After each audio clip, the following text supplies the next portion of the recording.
नमस्कार साथियों, स्वागत है आप सभी का आपके अपने YouTube चैनल में। बहुत दिनों बाद आप सभी के सामने आ रहा हूँ। कम से कम 10 दिन हो गए होंगे, 10 से 15 दिन। तो कुछ कारण हो गए, थोड़ी स्वास्थ्य का भी थोड़ा दिक्कत हो गई थी, तो इस वजह से चलिए छोड़िए। अपन लास्ट जो पढ़ रहे थे वो व्यक्तित्व पढ़ा था अपन ने, और व्यक्तित्व के बाद में आता है अपना संवेग, जिसको इंग्लिश में बोलते हैं इमोशन। ठीक है। इमोशन की, ये जो इमोशन है ना, इसकी उत्पत्ति हुई है लैटिन भाषा के इमोवेयर शब्द से हुई है। ठीक है। इमोवेयर शब्द से इसकी उत्पत्ति हुई है, और इमोवेयर का मतलब होता है उत्तेजित होना। तो संवेग का मतलब भी क्या हुआ है? उत्तेजित होना ही क्या है? संवेग है।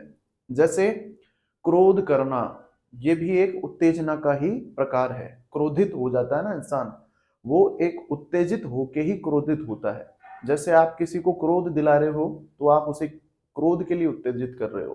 ठीक है ना। तो आपके अंदर जो भी उत्तेजनाएं आती हैं, क्रोध ही नहीं है उत्तेजना, और भी बहुत सारी उत्तेजनाएं हैं। ठीक है। तो उत्तेजित होना ही क्या है? संवेग है। संवेग के अंदर भय आ गया, डर भी किसके अंदर आता है? संवेग के अंदर आता है। ठीक है। हाँ, अब किसको बोलते हैं संवेग? व्यक्ति की उत्तेजित दशा ही क्या है? संवेग है। ठीक है ना। व्यक्ति की उत्तेजित दशा ही क्या कहलाती है? संवेग कहलाती है। उत्तेजित दशा में व्यक्ति का आंतरिक व बाह्य व्यवहार बदल जाता है। आंतरिक और बाहरी व्यवहार। ठीक है ना।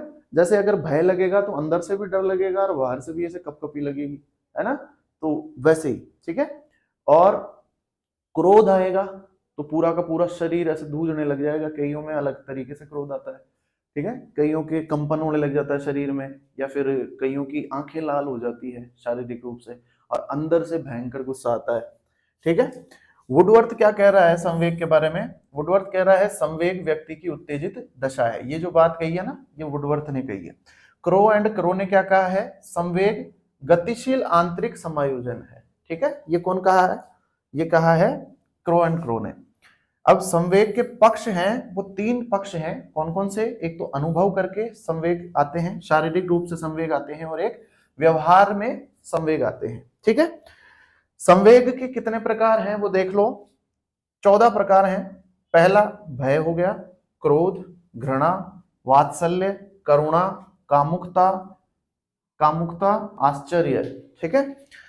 आत्महीनता, स्वाभिमान, एकाकीपन, भूख, अधिकार भावना, दुख और आमोद, ये सभी किसके प्रकार हैं? संवेग के प्रकार हैं। ठीक है। अब अपन इसके बाद में जो इसमें 2 प्रकार हैं, प्राथमिक संवेग और गौण संवेग। ये कोई ज्यादा इंपॉर्टेंट नहीं है। इसके बाद में टॉपिक आता है अभिप्रेरणा, लेकिन हम पढ़ेंगे डायरेक्ट अभिप्रेरणा को छोड़ के, ये 2 चीजें छोड़ेंगे। ठीक है। जिसमें अभिप्रेरणा आ गया एक तो, और दूसरा क्या है? एक तो ये अभिप्रेरणा है, परंपराएं एवं नेतृत्व, समूह गतिशीलता, ठीक है, और दार्शनिक आधार। ये 4 टॉपिक अपन फर्स्ट यूनिट में छोड़ रहे हैं। इसको बाद में करवाएंगे क्योंकि थोड़ा सा लेजीपन सा आने लग गया है इसमें। ठीक है। मतलब बोरियत होने लग गई है। अपन ले रहे हैं डायरेक्ट शारीरिक दक्षता। ठीक है। नेक्स्ट टॉपिक ले रहे हैं शारीरिक दक्षता। शारीरिक दक्षता में सबसे पहले लेंगे अपन, सबसे पहले क्या लेंगे? Warm up. उसके बाद में कूल डाउन। ठीक है। थोड़ा ऐसे मजा तो है पढ़ने में, ऐसे पता नहीं क्या थ्योरी थ्योरी पढ़ा मैं खुद बोर हो रहा हूँ, आप तो पता नहीं क्या हो गए होंगे। तो इसलिए थोड़ा चेंज किया जा रहा है। अब उसको बाद में लेंगे सबसे, क्योंकि थ्योरी है, थ्योरी में ज्यादा दिक्कत भी नहीं आती पढ़ने में। तो ऐसी चीजें पढ़े शुरू में जो समझ में आए। इसलिए क्या ले रहे हैं? शारीरिक शिक्षा के देहिकीय आधार अपन पढ़ने वाले हैं। शारीरिक शिक्षा के देहिकीय आधार जिसमें सबसे पहला टॉपिक आएगा, क्या आएगा? Warm up. ठीक है ना, वार्म अप। अब वार्म अप, ऐसा कोई बच्चा नहीं होगा तुम में से जिसको वार्म अप के बारे में नहीं पता होगा, क्योंकि जो भी पीटीआई की तैयारी करने वाले हैं सभी को वार्म अप के बारे में अच्छी तरीके से पता है। ठीक है, और जिसको पता नहीं है वो पीटीआई की तैयारी करना बंद कर दो, क्योंकि सीधी सीधी बात है, अगर आप पीटीआई की तैयारी कर रहे हो तो वार्म अप तो बहुत ही कंपलसरी चीज है आपके लिए। ऐसे समझो, आप वार्म अप अगर आपको पता नहीं है तो आप ऐसे समझो कि आप पीटीआई बनने की लिस्ट में ही नहीं हो। ठीक है, वार्म अप क्या है भाई? सीधी सीधी भाषा में अपन बात करें तो शरीर गर्म करने की क्रिया ही क्या है? वार्म अप है। ठीक है, यानी शरीर को गर्म किया जाता है, ये बात समझो आप। तो सीधी भाषा में वार्म अप, गरमाना, इसको हिंदी में क्या बोलते हैं? गरमाना। किसको? शरीर को।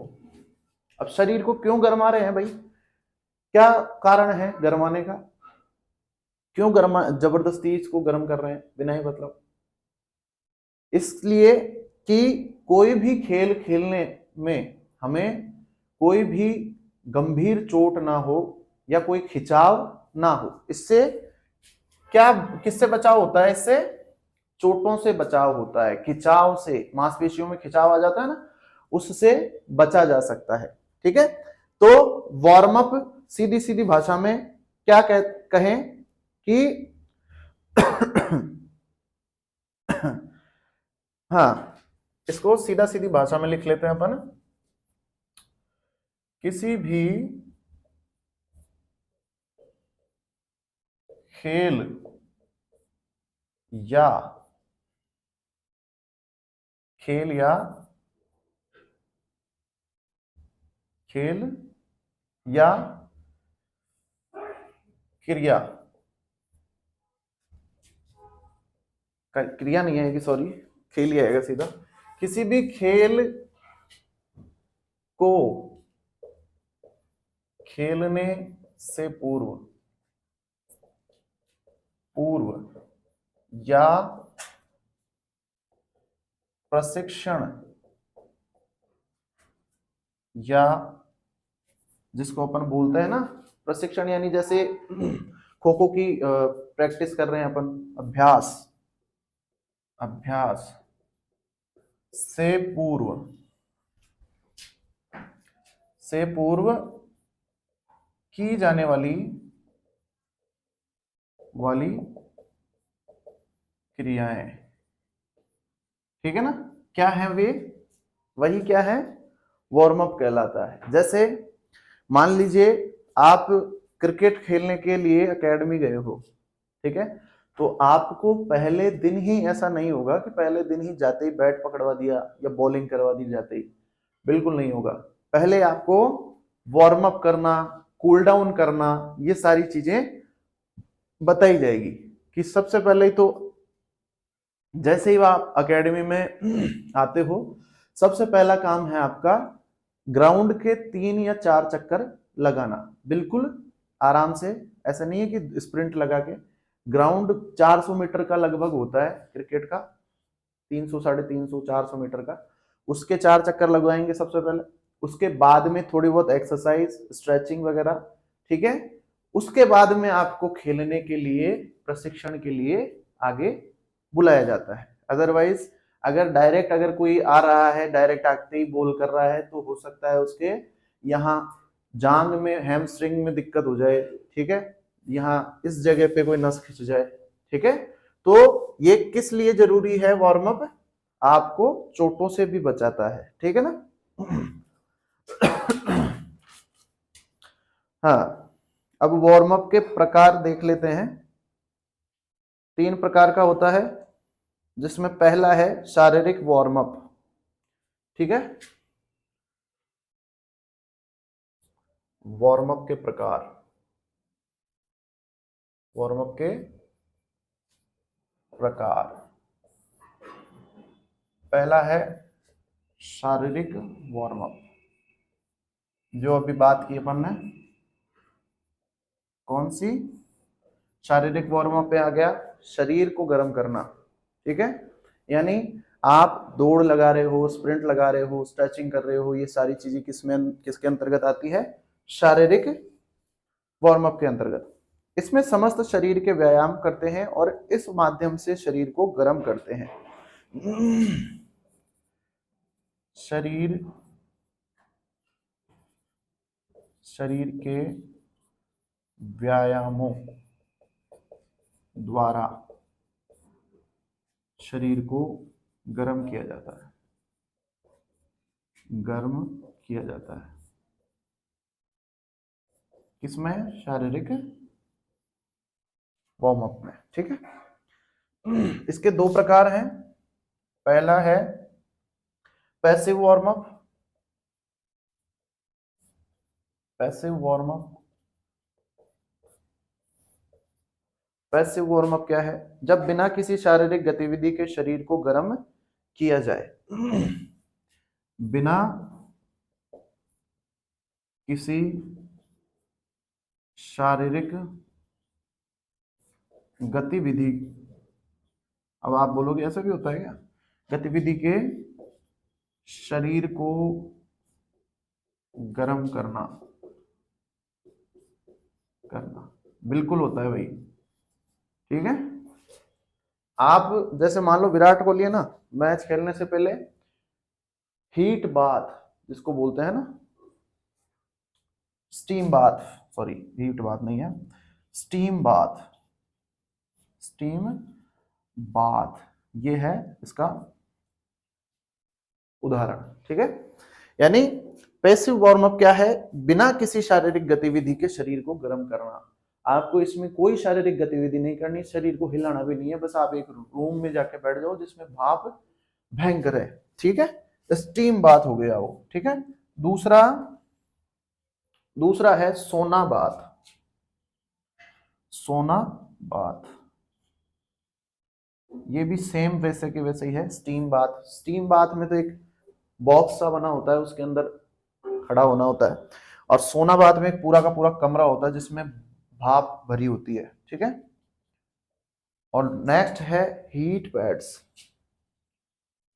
हीट पैड्स, गरम पट्टियां या गरम पैड्स, ठीक है। तो ये तो हो गया आपके पैसिव वार्म अप। नेक्स्ट है वो है एक्टिव वार्म अप, ठीक है। नेक्स्ट कौन सा है? Active warm up.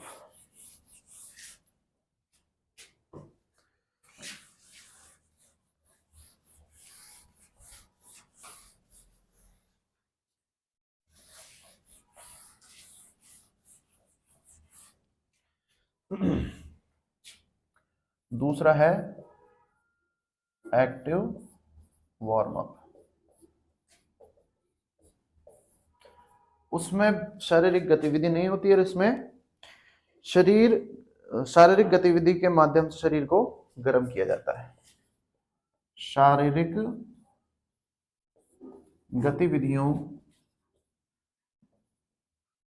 गतिविधियों के माध्यम से शरीर को गर्म किया जाता है, गर्म किया जाता है, ठीक है। यानी कि शारीरिक गतिविधियां जैसे जॉगिंग, रनिंग, ठीक है, एक्सरसाइज वगैरह, योग हो गया, ठीक है। लिखो जैसे जॉगिंग, रनिंग, जॉगिंग और रनिंग, ठीक है। यह भी दो प्रकार का होता है, जिसे व्यायाम गतिविधियों के आधार पर पहचाना जाता है। सामान्य वार्म अप और विशिष्ट वार्म अप। सामान्य वार्म अप में क्या होता है? इसमें संपूर्ण शरीर के व्यायाम किए जाते हैं, सारे शरीर के जितने भी कोई जो अंग है उनके सभी व्यायाम किए जाते हैं। विशिष्ट वार्म अप में इसमें शरीर के उन हिस्सों को व्यायाम कराया जाता है जो सीधे सीधे अन्य खेल में शामिल होती है। जैसे सामान्य वार्म अप जिसमें पूरे शरीर का वार्म अप होता है, सारे शरीर को तोड़ा जाता है ऊपर से नीचे तक, ठीक है, यानी कि पूरे शरीर को खोला जाता है सामान्य वार्म अप में, ठीक है। लेकिन विशिष्ट वार्म अप के अंदर, स्पेशल वार्म अप के अंदर सिर्फ उसी हिस्से को वार्म अप कराया जाता है जो कि खेल में काम में आएगा। जैसे कि बॉलर है, बॉलर को क्या काम है, काम में आएगा, ये पूरा शोल्डर काम में आएगा और ये हाथ काम में आएगा। तो इस पूरे शोल्डर की और इस हाथ की पूरी क्या करेगा, वो इसको वार्म अप कराएगा। एक सॉरी वो आता है, बैंड आता है, रबर बैंड आता है, जिससे कि ऐसे खींच खींच के, जो कि जिम में भी आपको मिलता है, ठीक है। तो स्पेशली वो इसके लिए, ठीक है, लेग्स के लिए, लेग्स में भी काम में आता है, लेग में फंसा के भी आप उससे यहाँ पे जांग के लिए, ठीक है, इनकी एक्सरसाइज उससे हो जाती है। तो ये दो प्रकार का है एक्टिव वार्म अप, जिसमें फर्स्ट आ गया सामान्य वार्म अप और दूसरा आ गया विशिष्ट यानी स्पेशल वार्म अप। सामान्य में पूरे बॉडी की और विशिष्ट में एक किसी अंग की, ठीक है। अब दूसरा जो प्रकार है वो है वार्म अप का पहला प्रकार था कौन सा, शारीरिक वार्म अप, जिसमें दो प्रकार अपन ने पढ़े थे, पैसिव और एक्टिव। अब दूसरा जो प्रकार है वो है मानसिक वार्म अप, ठीक है। ये तो था शारीरिक वार्म अप।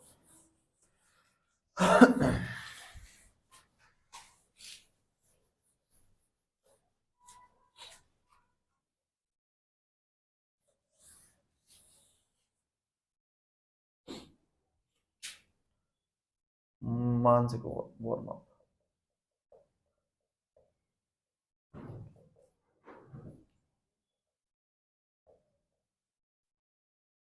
मानसिक वार्म अप, ठीक है। हाँ, अब मानसिक वार्म अप क्या है भाई, मानसिक वार्म अप यानी आपको मानसिक स्तर को बढ़ाना।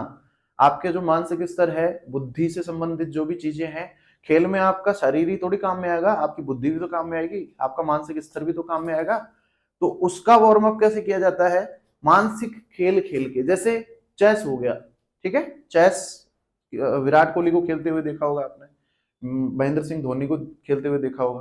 तो ये क्या है, एक मानसिक वार्म अप होता है, यानी कि इससे आप अपनी मानसिक स्तर को उच्चतम लेवल पर, उच्चतम स्तर पर ले जाते हो, जिससे कि आप गेम के अंदर, खेल के अंदर स्ट्रेटेजी हो गई, रणनीति वगैरह ये बनाने में इसी का काम में आता है, यही काम में आता है ना। हाँ, तो इसका काम में आना जरूरी है और इसके काम में आने के लिए इसका वार्म अप भी जरूरी है, ठीक है।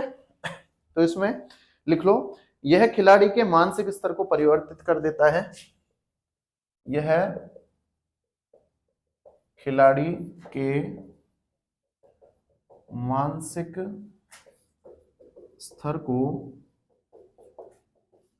परिवर्तित कर देता है,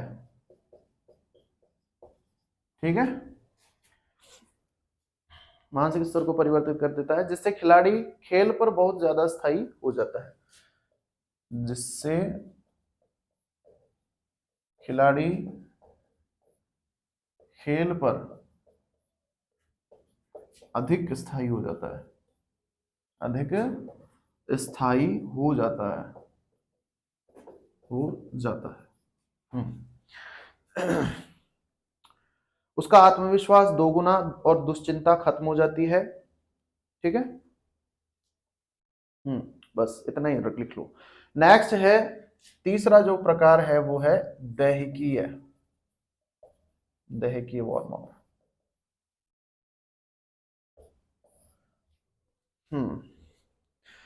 ठीक है। शरीर में ऑक्सीजन की मांग बहुत ज्यादा बनी रहती है, कोई भी खेल हो, शरीर में आपको ऑक्सीजन की उपयुक्त मात्रा की आवश्यकता होती है, ठीक है।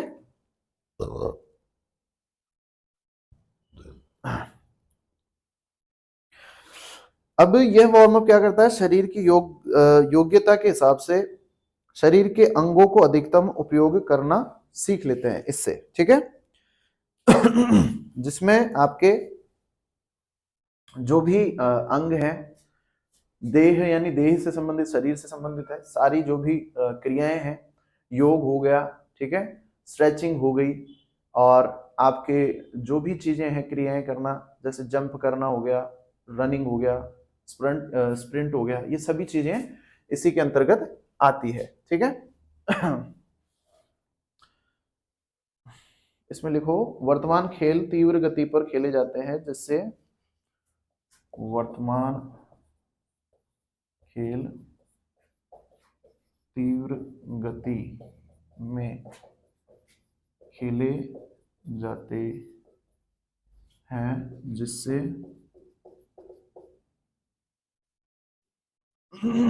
जिससे शरीर में ऑक्सीजन की मांग बहुत ज्यादा बनी रहती है। शरीर में ऑक्सीजन की मांग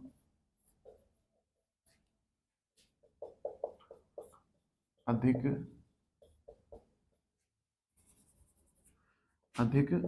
बनी रहती है। ठीक है,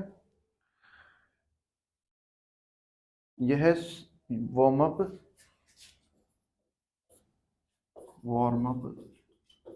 शरीर की योग्यता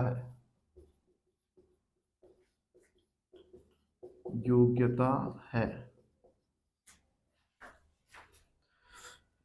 जिससे हम शरीर के अंगों को अधिकतम उपयोग करना सीख सकें। जिससे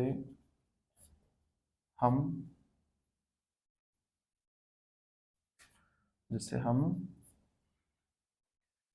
शरीर के अंगों को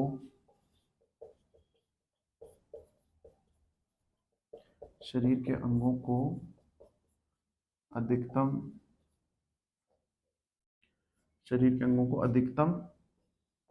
उपयोग करना सीख सकें।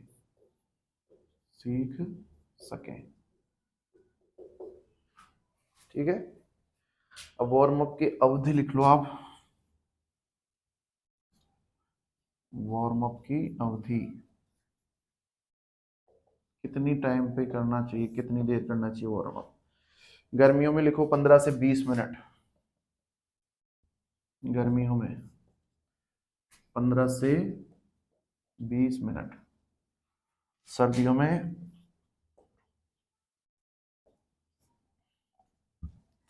25 से 30 मिनट।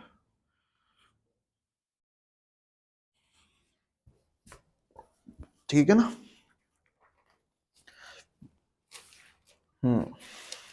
ठीक है।